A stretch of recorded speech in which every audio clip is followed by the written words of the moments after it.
Right, like I could just imagine. You've got towels, you've got pins. Meanwhile, why are we talking about who's having a baby? Exactly.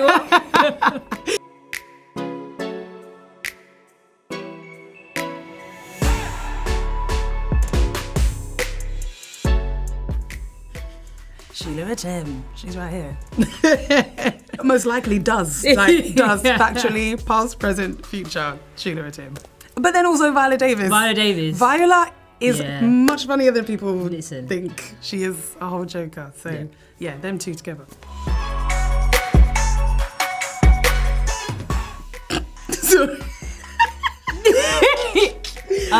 Can we both go? Listen, those messages, sometimes I'd see all 10, 15, 20 and I'm like... Yeah, there are people who like, since November 2021, I'm like, I'm so sorry, I was filming this film and so... Do you know what? John has talked about how he liked what he wore as the king. Oh yeah, Do you know what I mean? Like he liked that he was doing some swaggy robes with open chest. He said it today, and it was like colourful, and that was a part that he was really looking forward to. So I could see him leaning into that a bit in real life. Yeah, you know? Yeah, and the colours and the patterns quite suit him. Yeah, actually. Yeah, maybe John.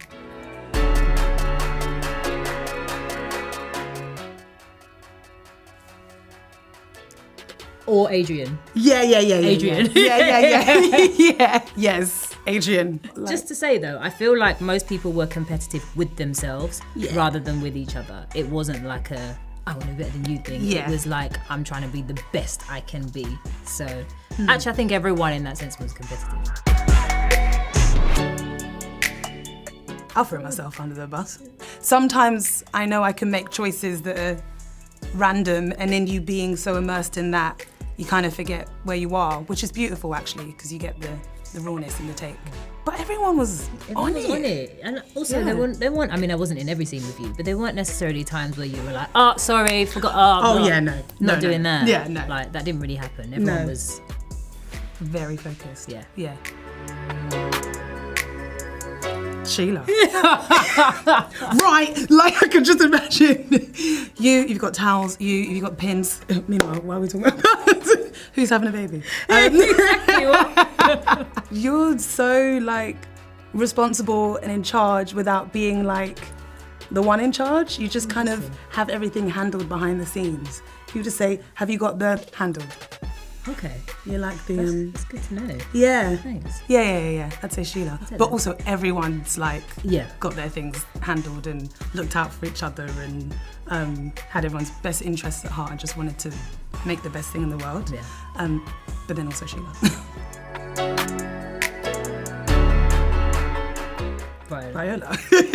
Viola.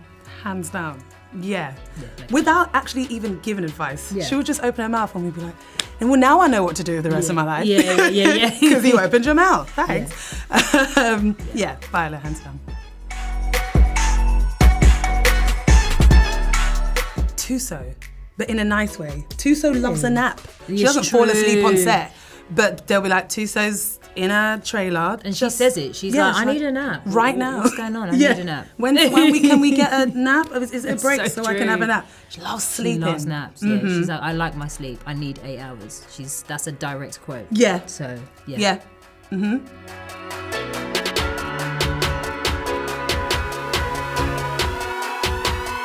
The choices I make in my career are always for the culture, for me.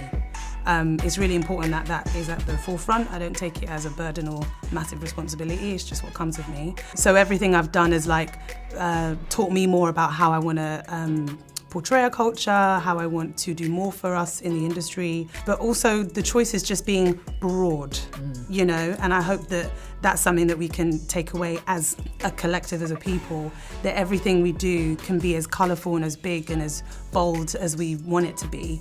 I'm hoping that my catalogue of work by the time I'm 90 is gonna have the culture proud and my extended family around the world proud.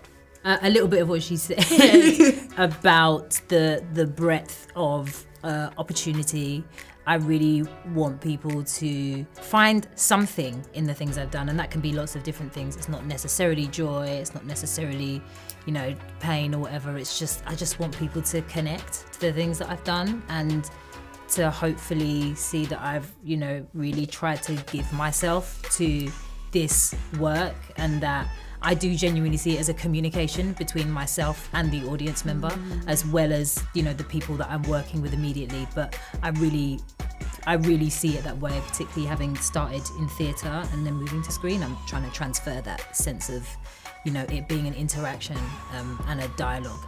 So, yeah, I'd like people to feel like they had a really nice chat with me for decades.